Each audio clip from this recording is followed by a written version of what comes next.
오늘은 시편 60편 6에서 12절의 말씀으로 하나님의 약속을 붙드는 기도라는 제목으로 말씀을 나누겠습니다. 말씀을 봉독하겠습니다. 하나님께서 성소에서 이렇게 말씀하셨습니다. 내가 크게 기뻐하면서 뛰어놀겠다. 내가 세겜을 나누고 숫꽃 골짜기를 측량하겠다. 길르앗도 나의 것이요 므낫세도 나의 것이다. 에브라임은 내 머리에 쓰는 투구요 유다는 나의 통치 지팡이다. 그러나 모압은 나의 세숫대야로 삼고 에돔에는 나의 신을 벗어던져 그것이 나의 소유임을 밝히겠다. 내가 블레셋을 격파하고 승전가를 부르겠다. 누가 나를 견고한 성으로 데리고 가며 누가 나를 에돔까지 인도합니까? 하나님, 우리를 정말로 내버리신 것입니까? 주님께서 우리의 군대와 함께 나아가지 않으시렵니까? 사람의 도움이 헛되니 어서 우리를 도우셔서 원수들을 물리쳐 주십시오. 하나님께서 우리와 함께 계시면 우리는 승리를 얻을 것이다. 그가 우리의 원수들을 짓밟을 것이다. 아멘. 우리는 어려운 일이 닥치게 되면 기도를 하게 되는데 그저 우리의 문제를 해결해 달라고만 기도합니다. 시편 60편의 기도는 그렇게 무작정 기도하는 것이 좋은 방법인가 하는 의문을 제기할 수 있습니다. 왜냐하면 다윗은 하나님의 신실하심에 근거를 두고 기도를 하기 때문입니다.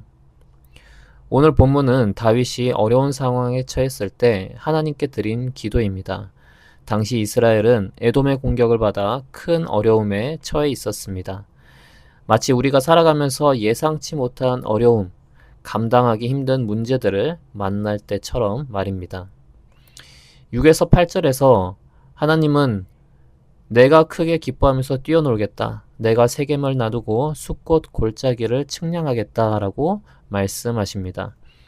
이 말씀은 단순히 땅을 나누겠다는 것을 넘어서 하나님께서 약속하신 가나안 땅을 이스라엘에게 확실히 주시고 기업으로 분배해 주시겠다는 하나님의 기쁨과 신실한 약속을 보여줍니다. 요단 동편의 숫꽃과 서편의 세겜은 이 약속의 구체적인 증거입니다. 또한 하나님은 길르앗도 나의 것이요 므낫세도 나의 것이다. 에브라임은 내 머리에 쓰는 투구요 유다는 나의 통치 지팡이이다 라고 하시며 이스라엘에 대한 하나님의 분명한 소유권을 선포하십니다. 더 나아가 이스라엘의 원수들인 모압과 에돔, 블레셋을 나의 세숫대야로 삼고 나의 신을 벗어던져 그것이 나의 소유임을 밝히겠다. 내가 블레셋을 격파하고 승전가를 부르겠다 라고 하시며 그들을 이스라엘에게 복속시키실 것임을 단언하십니다. 하지만 현실은 달랐습니다. 모압과 블레셋은 이미 복속되었지만 에돔은 여전히 이스라엘을 공격하고 있었습니다. 다윗은 이 상황에서 하나님께 묻습니다. 누가 나를 견고한 성으로 데리고 가며 누가 나를 에돔까지 인도합니까? 그리고 솔직하게 자신의 마음을 토로하죠. 하나님, 우리를 정말로 내버리신 것입니까? 주님께서 우리의 군대와 함께 나아가지 않으시렵니까? 다윗은 에돔에게 패배한 것이 하나님께서 자신들을 내버리신 것이라고 느꼈습니다. 어쩌면 우리도 살아가면서 비슷한 경험을 할 때가 있을 것입니다. 하나님, 제가 뭘 그렇게 잘못했나요? 왜 저만 이렇게 힘들죠? 하나님, 저를 버리신 건가요?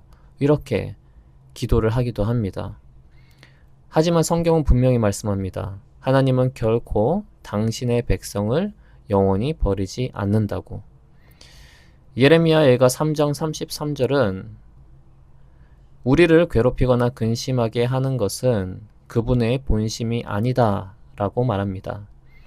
히브리서 12장 10절에서는 하나님께서는 우리를 자기의 거룩하심에 참여하게 하시려고 우리에게 유익이 되도록 징계하십니다 라고 가르치고 있습니다. 부모가 자식을 혼내고 징계하는 것은 자식이 바른 길로 가도록 하기 위함입니다.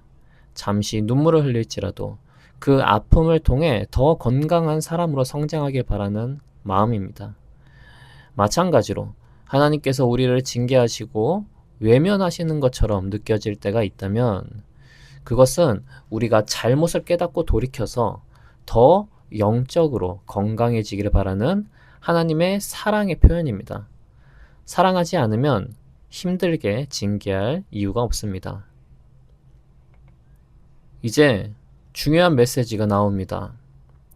다윗은 현실의 어려움 속에서도 하나님의 약속을 상기하고 그 약속에 근거하여 기도했습니다.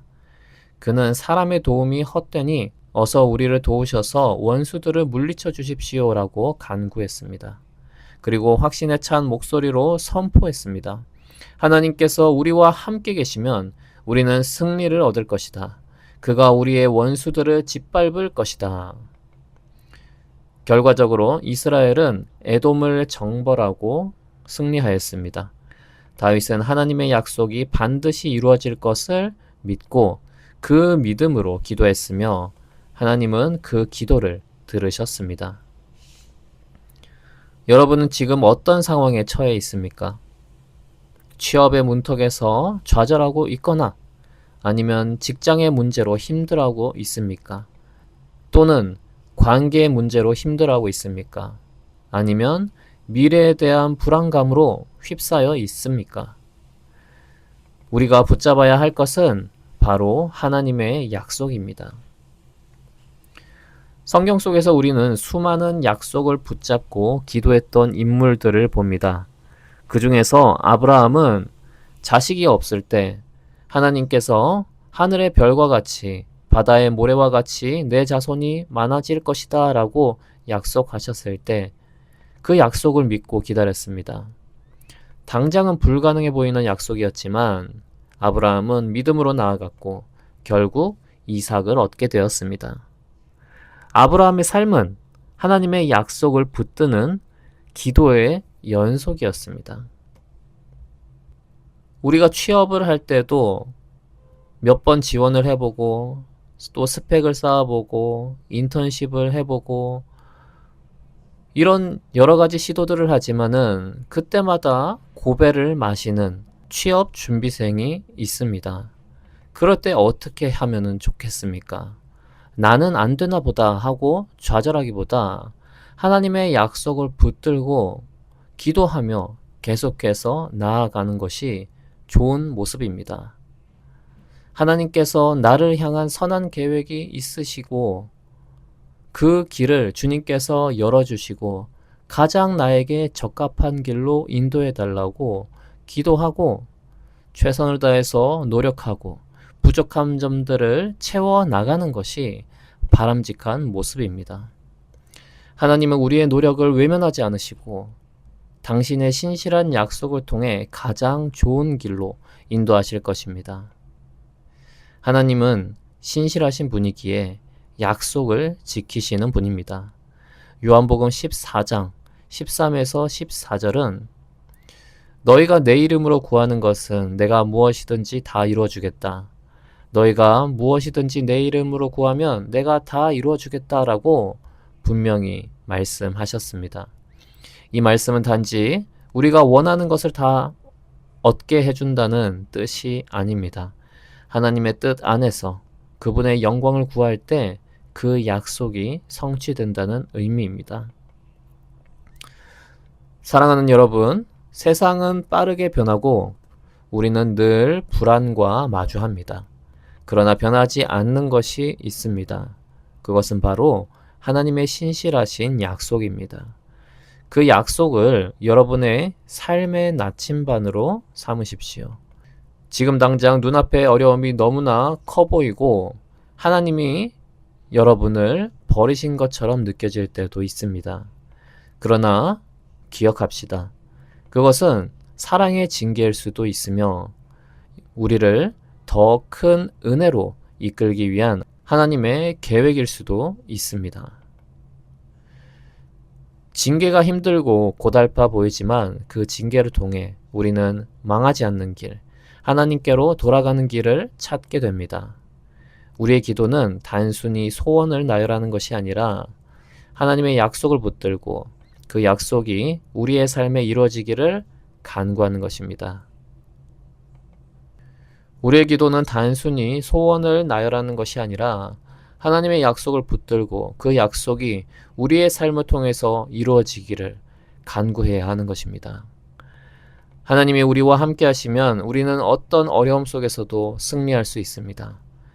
주님은 이미 세상을 이기셨고 우리와 함께 계십니다.